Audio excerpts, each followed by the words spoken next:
Greetings, welcome to earGROUND, New Voices Amplified, and we're having the program Culture Pod. This is a program where we speak to the stakeholders within the creative and the cultural industries, drivers of the industry. And today I'll be speaking to an official from the US Embassy in Harare. There's so many initiatives that we continue to see them supporting, that they've been doing, that they continue to do. And we just wanted to shed a bit more light on the kind of initiatives within the creative and the cultural space that the US Embassy is involved in, supports, and is interested in, and just to hear a bit more in terms of opportunities that are available for Zimbabwean artists and creators in Zimbabwe. Welcome to earGROUND, Megan. Thank you for having me. It's such an honor. Maybe to just start off with, if you could introduce yourself to our viewers and our listeners. Sure. My name is Meg Riggs. I'm a U.S. diplomat. I'm what we call an Africa hand. So I've spent 4 years in Liberia, spent 3 years in Burkina Faso, 3 in Ethiopia, and now I'm here. I've worked in other parts, but doing public affairs work, public diplomacy in Africa with young artists and people going places is always such a thrill. My office, is a little bit of background, is an exchanges office. We have USAID, which is our development partners in the mission, but our office is dedicated specifically to exchanges. How do we link up Zimbabwean professionals across sectors with Americans in their fields to deepen your professional networks, deepen collaboration, and hopefully innovation? Great. That's quite an interesting portfolio there, which connects a lot to what we're going to be talking about. But you mentioned that you've been in other African countries before coming to Zimbabwe. How do you compare, or how has been your experience being in Zimbabwe so far? Compare. I think each place I've been has been special and unique in its own way. And I have learned so much from the people who I collaborated with in each place. I think things that you all have in common: connecting to global markets, particularly as e-markets come into the space. And if you are in the creative space in particular, how do you take advantage of this new e-market, whether that's iTunes or Etsy or a new thing we haven't even thought of yet? How do you take advantage of this new marketplace? But one of the things about Zimbabwe is you guys have world-class artists, whether that's in the musics or in physical art or sculpture. I mean, there's just so much talent here, and I'm excited about thinking of ways to help you connect with the broader world. Wow, that's quite interesting. I mean, to hear such a perspective, because given the bigger political conversations that we see within this space, the impression is that there is not so much of appreciation from the American community or the American government towards the Zimbabwe in general. I understand there is so much work that involves cultural diplomacy. Could you shed a bit more light with regard to that? I'm going to answer both your questions, actually. What's interesting, I was recently talking to Bruce Wharton, who was a PAO here back in the day and the ambassador here. Good friend of mine. And he talked about the difficult political stuff. And at the time, we really thought the terms of the sanctions would actually be something that would enable Zimbabweans to fight for what they wanted in their spaces. And so it's interesting how over decades, what was the intent and how it gets used, it doesn't always connect. But for us, we're really deeply committed to thinking about ways to connect. So like this year, there was a new opportunity for artists, what's the word I want? Animators to connect with Disney and Tigerfish. Wow. And so we have 3 Zimbabwean animators that we were able to connect into this program, and they're doing collaboration with Disney this year in hopes of turning it into a film at the end of that collaboration. Wow. We are bringing out American musicians who not only to come and play, but to talk about what is their challenge with copyright. How do they protect their music and their lyrics and their creation to ensure that they can kind of benefit from the economic gains in this? We had a long conversation recently about how many Zimbabwean artists didn't own their own catalogs. True. People didn't even legally go about getting their catalogs. And so then who benefits from that music, even when it's played today on the radio? And so thinking through what is the marketplace for a musician? What is the marketplace for a visual artist? We're having a speaker come later this year to talk about how to photographers and painters make sure that their art can sell and be part of a global market in the space. We're not here to tell an artist how to be an artist. That's that each artist brings their own special creation, but we can help think through the business skills, because every artist is in fact an entrepreneur, and we can think through the professional networks you need in order to tap into those markets. And we are looking at cross sectors. How do we build those linkages and build those connections? And looking at that, I mean, this has been ongoing for some years. The embassy has been working with artists and creative organizations in Zimbabwe. Would you say that there's been a story of change based on the work that has been supported funding-wise and any exchanges? Do you see real change? I do. And what we want to do is have it no longer be individuals who have an incredible gallery in New York and they're making international prices for their work. But like, how do we make sure that if you're a talented young Zimbabwean, that at least the knowledge of the path towards that success is open and transparent? And so we've been convincing some artists who have been touring in the US all along, are you willing to come and share how you built your tour in the US and how did you do that legally and make that happen? So we've been kind of cajoling some people to come and share their secrets with the broader community, as well as getting our consular officer who approves visas to come in and demystify what a tour visa would look like and what do you need for the paperwork and how does that happen. But yes, there are some incredible success stories for individuals. What we want to do is take the mystery out of that and make sure that the best talent makes it to the top. Wow. And I know you've mentioned the issue of intellectual property being one of the gaps within the Zimbabwean creative space. But what are some of the major gaps does the US Embassy see in Zimbabwe in terms of opportunities for development within Zimbabwean creative and cultural space? I think what we've noticed is the industry piece is missing. And so who helps ship your goods to the gallery or to the market? Who helps insure those goods? Do you have a lawyer at the right price point that could help a recording artist understand their rights and how to negotiate for themselves in a recording deal? I hear that there's stuff at the topmost end, but there's not the entire ecosystem of people who are thinking through each piece of this. We recently adapted, we have what we call an Academy for Women Entrepreneurs program. Yes. And we adapted it specifically for the art sector. And the goal was to get 1/3 artists into the room of all kinds and 2/3 industry or potential industry people.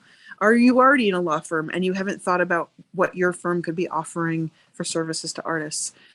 Are you already in shipping, but you haven't thought about what the unique needs would be of sculptors or other artists as they try to get their goods to market?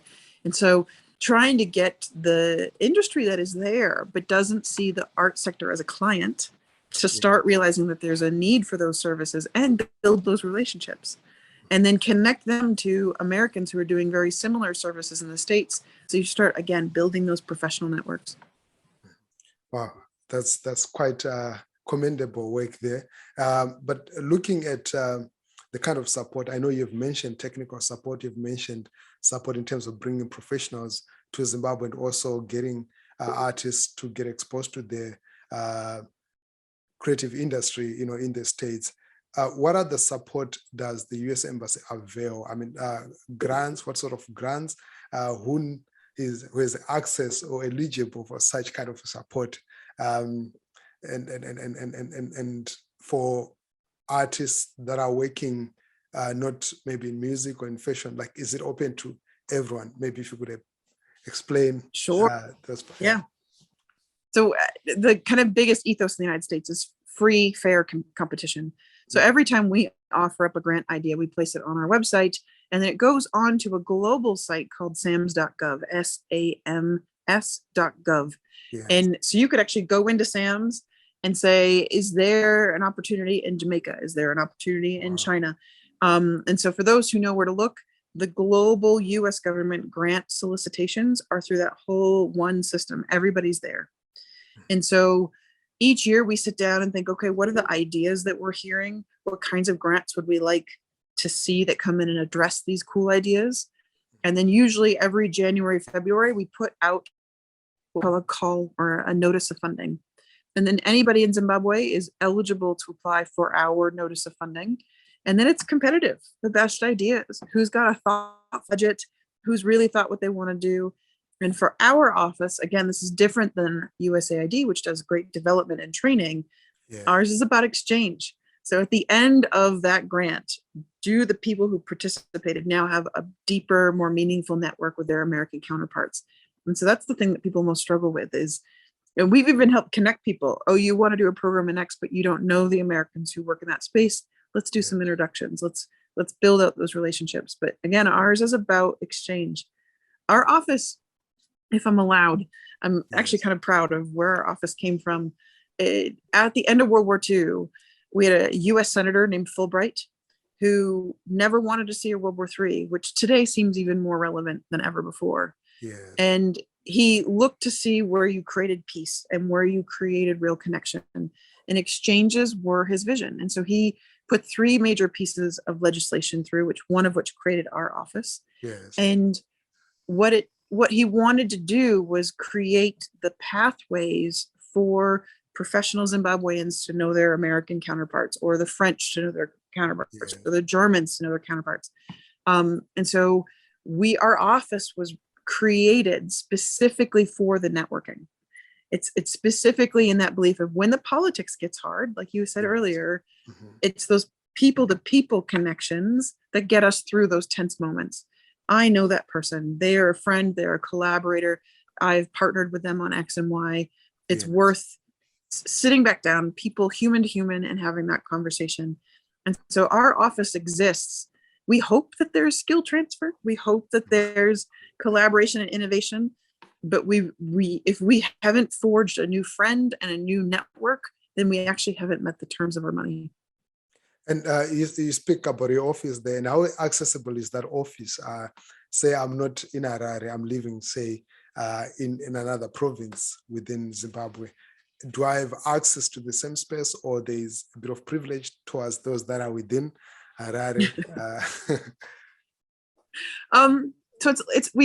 So there's not actually a physical space to walk into anymore in Harare. Okay. We're discussing partnerships with potential other partners. We do have a partnership in Bulawayo with NUST, and it's downtown, not far from the gallery. We have an American corner that's there. Yes. And in fact, we've been talking about how do we make it kind of have a special purpose for the arts and for the creative sector. And so we're deep in conversations about how do we kind of really make that our home for that creative conversation. Yeah. We have one in Mutare, and that we're working out with African University and really thinking about university partnerships in a whole new way. Great. And we have one in Gweru. And so those centers are there you can walk into. We have team members that are working in those spaces that can answer questions, help do research, think through collaboration. And then they offer programs throughout the year. But a lot of it is we want to come to you. We want the invitations to come and engage. Yes. And I think COVID has taught us that brick and mortar isn't the end all be all. True. There's so much more you can do in collaboration, and we're dedicated to coming out of this pandemic and really getting out there and connecting at that last 3 feet in places that matter to Zimbabweans. Wow. And how do I go about it if I desire to work with some American professionals and I'm operating my project maybe in one downtown space in Harare there, but I would like to connect with maybe a tech company or an organization in the States? Do I necessarily have to go through the embassy? Are there support lines that are available for such? How does it work? Part of it is we do have an email address that is, I think it's pdharare@state.gov, but I don't actually, Okay. I should know this. This is embarrassing. We will get it for the notes. We'll put it in the notes. So we do have an email address that you can go into. Yeah. You can go into any of our corners and connect, and we'll make that happen. And then I think from there, it's like, who are you looking to meet? And so we get calls all the time where people will call and say, I want to build a partnership in X. Who do you know in that sector? And sometimes it's literally me, like Googling and figuring out who's an American in that space and calling them and saying, hi, I'm the public affairs officer in the US Embassy in Zimbabwe, and we have local partners that want to do X and Y. I'll give a great example.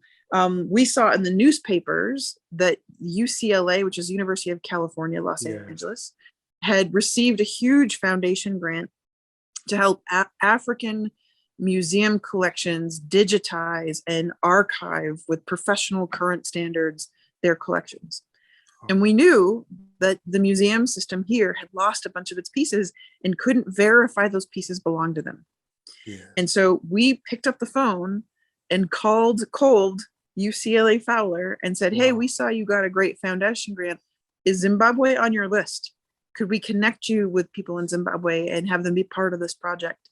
And they were like, that would be amazing. And so we then made that connection with the library, the museum here, and they're collaborating now. Sometimes it just takes the networking part. Mm-hmm. Wow, I mean, it's quite exciting how everything works out, and I know some success stories. And I'm a two-time beneficiary of an exchange, fellowship, IVLP. Full disclosure. And Mandela, Washington, yes. So I actually can relate, and I know what exchange programs and some of these opportunities have done, and also looking through, artists that have managed to really establish themselves back home, and from having that kind of an experience. But on a different note, on a lighter note, how much of Zimbabwean culture are you exposed to now? And do you have like any music that is now on your playlist that you've been exposed to from Zimbabwe?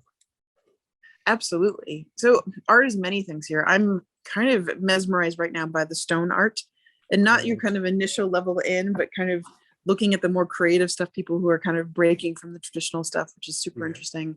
There was a wonderful exhibit at the National Gallery in Harare recently with women Zimbabwean painters and artists, and I really loved seeing how they kind of challenged the limits of certain genre and how they represented in that space. I've gone to some art shows that were really, really amazing. One down in Bulawayo, which took kind of modern fashion with traditional fashion and did some really interesting pieces.